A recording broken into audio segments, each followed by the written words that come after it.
বল right, তোর বিপক্ষে যে অভিযোগ উঠছে সেটা কি, মুখ দিয়ে বল।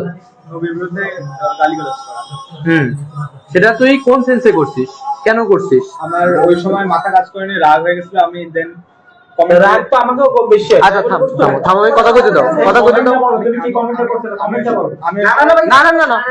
আমি ওই সময় ভাই বুঝতে পারিনি, দেন আমি আবার আচ্ছা বুঝতে পারিসনি একবার, প্রথমে একবার করছিলি 1 বছর আগে, করছিলি কিনা মুখ দিয়ে বল। ওই সময় ডিলিট করেছিলাম। করছিলি কিনা? ডিলিট করা না, ডিলিট করতে। আচ্ছা করছিলি, তারপরে এই কিছুদিন এক সপ্তাহ আগে, এখন থেকে 1 সপ্তাহ আগে করছিলি? 1 সপ্তাহ আগে আমি একটা পোস্ট দেখছিলাম যেটা আমার খারাপ লাগছিল ব্যক্তিগত অর্থে, ওনার রিপ্লাই হিসেবে আমি দিছিলাম। রিপ্লাই হিসেবে কি দিছিলি? বল এটা। এই দিছিলি। বলছিলি। আচ্ছা কি ব্যাপারটা নিয়ে